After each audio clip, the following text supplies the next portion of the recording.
I is am my not questioning opinion. your opinion, Mr. Chair, but you are the Let's not chairman quarrel of this here. committee. Anyway, let's proceed with the You are not testimony of the interested in the prejudicial question that I am going to raise, Mr. Chair?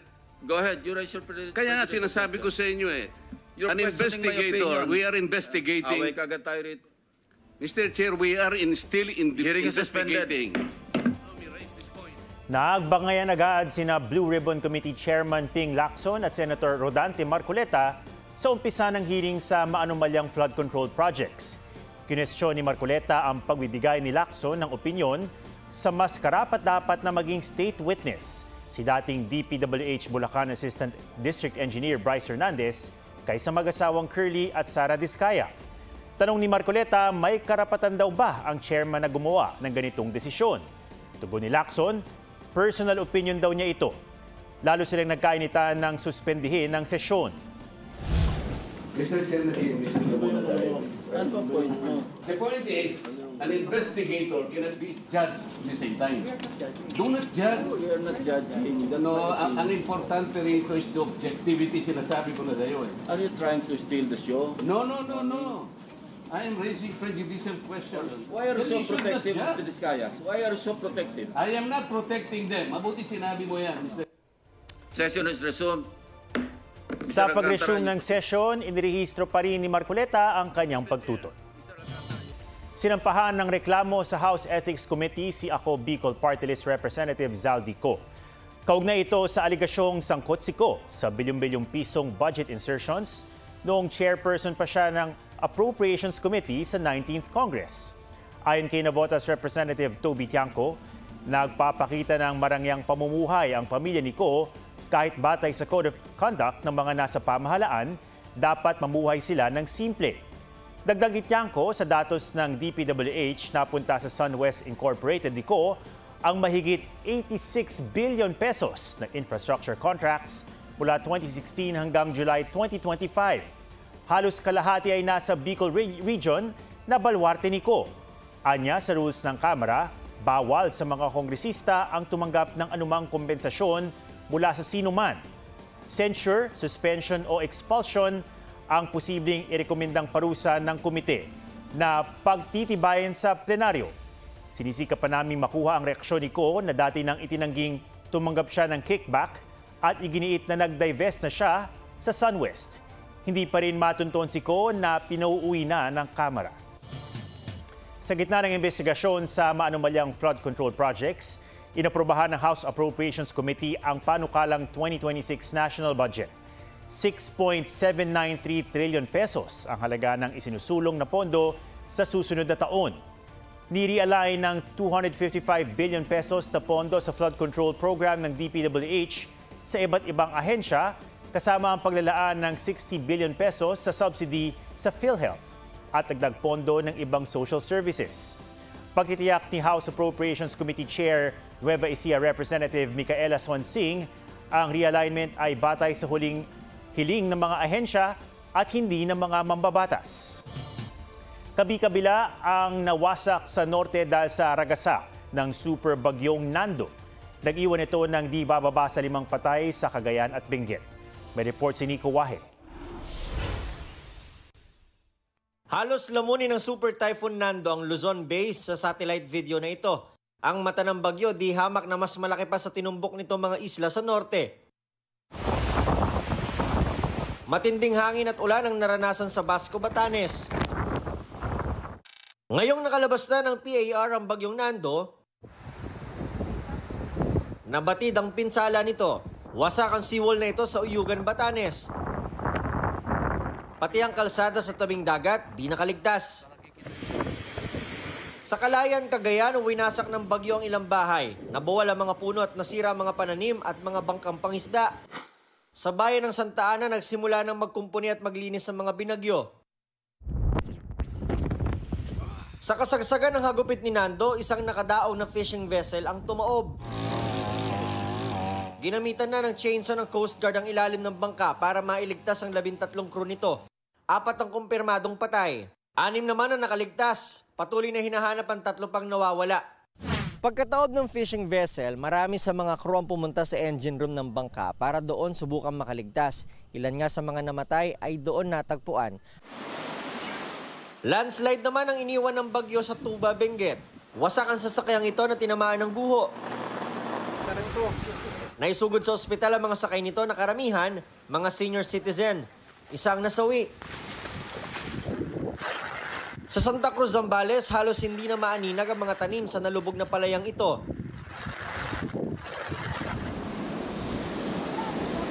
Sa bayan ng San Felipe, naperwisyo ng malalaking alon ng ilang resort. Malakas na ulan ang bumuhos kanina sa Olongapo, Bugalian Road. Kaninang hapon, nanalasa ang isang buhawi sa Olongapo City. Ayon sa uploader, 1 minuto tumagal ang buhawi na sumira sa 3 bahay. Sa Pampanga, nalubog sa baha ang bayan ng Apalit, pati mga negosyo na perwisyo ng pagtaas ng tubig. Ito po yung resulta ng flood control na hindi nila nagawa. Pero kung nagawa po siguro yun, baka ngayon hindi mangyayari itong ganitong sitwasyon yan. Nick Wahe, nagbabalita para sa GMA Integrated News.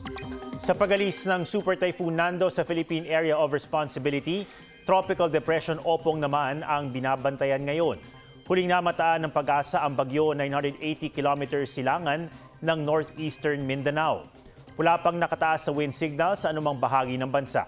Pero posible ang signal number 1 sa Eastern Visayas at Bicol simula bukas. Di rin inaalis ang tsansang maging severe tropical storm ang bagyong Opong, kaya posible ang signal number 3. Sa weekend, posibleng lumabas ng PAR ang Opong. Ayon sa Pag-asa, palalakasin ng bagyong Opong ang hanging habagat at easterlies. Kumanta na rin sa Senado si Henry Alcantara. Idinawit ng dating district engineer sa Bulacan ang 7 may kickback umano sa mga flood control project, kabilang ang mga dati at kasalukuyang mambabatas. Ang NBI inirekomendang kasuhan ang 5 sa kanila. Hindi rin daw lusot si Alcantara. May report si Sandra Aguinaldo. Nangangamba po kasi ako sa seguridad ng pamilya ko. At ako po ay humingi ng tawad sa mga tao na to, pero kailangan ko pong sabihin yung katotohanan. Ikinumpisal sa Blue Ribbon Committee ni dating Bulacan 1st District Engineer Henry Alcantara ang anyay pagtanggap ng kickback ng 7 personalidad.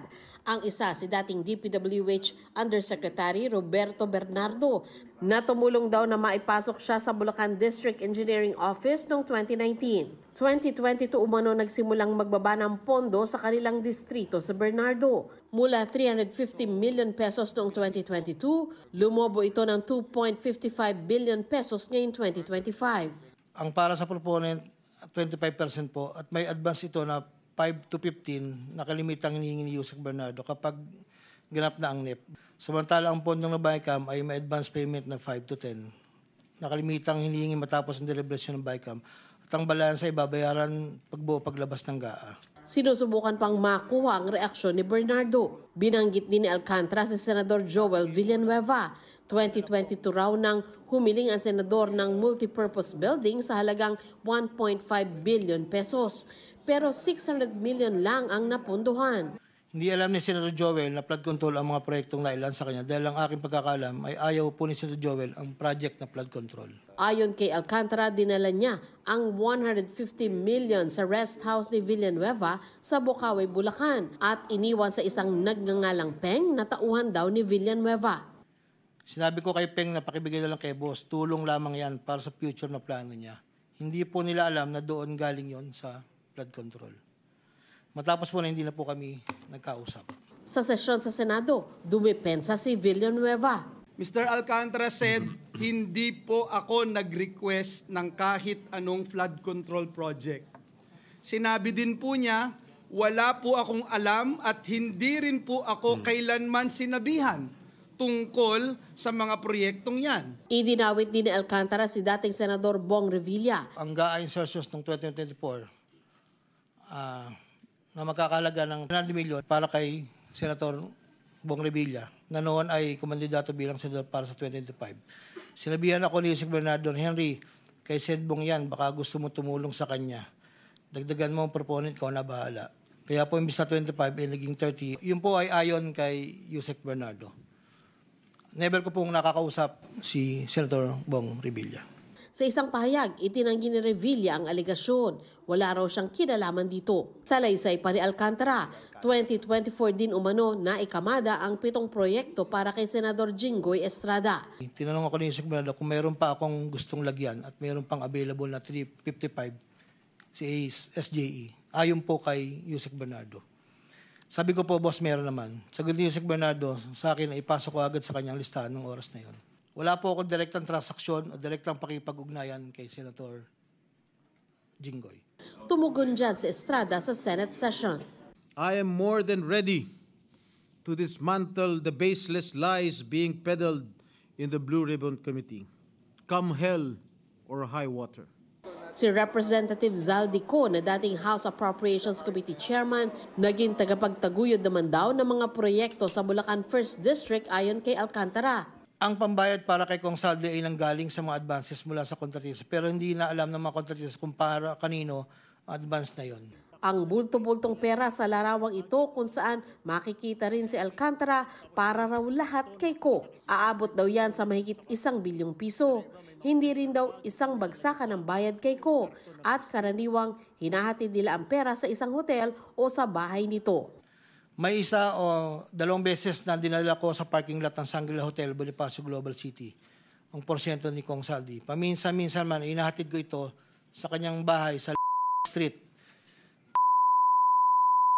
Pasig City. Minsan po, inuutos ko lang po.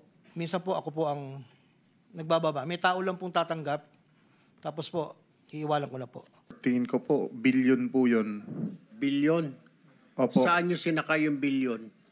Sa mga van po. Kung di po ako nagkamali, mga 6 o 7 van po yung gamit namin nun. 7 van? Pagdadala. Bakit? Ilang maleta ba yung ilang bilyon na yon? Ang laman po ng isang maleta, nasa 50 million po. So ilang maleta lahat-lahat yun? Estimate mo, pagkatanda mo? Mahigit po sa 20 maleta. Sa isang pahayag, tinawag ni Ko na mali at walang basehan ang mga paratang. Sasagutin daw niya ang mga aligasyon sa tamang forum. Sabi rin ni Alcantara, nagbaba rin daw ng pondo sa Bulacan District Engineering Office si dating Congresswoman Mitch Cahayon Uy. Noong taong 2022, nakapagbaba ng halagang 411 million sa GAA si Yusek Mitch na may usapan kami na may gastos na 10% lang po. Hindi niya po pinakailaman yon. Sabi niya, bahala ka na. Kung sino man ang mananalod contractor niya. Habang si Commission on Audit Commissioner Mario Lipanan nakatanggap din daw ng kickback pero di raw malinaw kung paano. Contractor ang misis ni Lipana. Sinusubukan pa makuha ang reaksyon ni dating Representative Uy at Lipana. Nagkasagutan naman sa pagdinig sina Senador Rodante Marcoleta at Justice Secretary Jesus Crispin Rimulya tungkol sa isyu ng pagpapabalik ng pera ng mga akusado na mag-a-apply sa Witness Protection Program.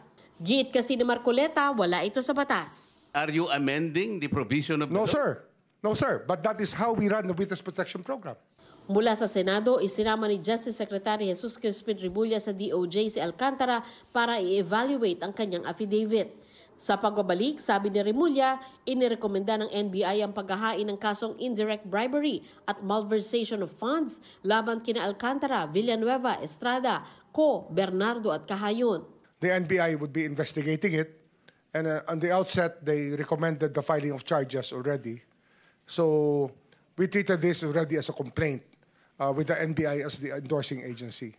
I believe that freeze orders have been issued already by the AMLC over the bank accounts of many people. Pinag-aaralan pa raw ang kaso ni Lipana habang walang nabanggit tungkol kay Revilla. Sabi rin ni Rimulya, handa raw si Alcantara na isauli ang kanyang aniyay nakaw na yaman. Sandra Aguinaldo nagbabalita para sa GMA Integrated News. Naharap sa 3 counts ng crimes against humanity for murder and attempted murder si dating Pangulong Rodrigo Duterte batay sa isinapublikong prosecution pre-confirmation brief ng International Criminal Court o ICC. Sakop ng Count 1 ang 19 na pagpatay sa mga umano'y drug pusher at magnanakaw noong 2013 hanggang 2016, noong si Duterte ay Davao City Mayor at umano'y leader ng Davao Death Squad. Sa count 2, ang 14 na pagpatay sa mga umano'y high-value target na sangkot umano sa droga sa unang taon ng Administrasyong Duterte. At sa count 3, ang 43 pagpatay at 2 tangkang pagpatay sa lower-level criminals sa pamamagitan ng Oplan Tokhang mula 2016 hanggang 2018. Nakasaad na indirect co-perpetrator si Duterte sa 3 count ng murder. Hindi binanggit o kaya redacted ang mga kasabwat umano.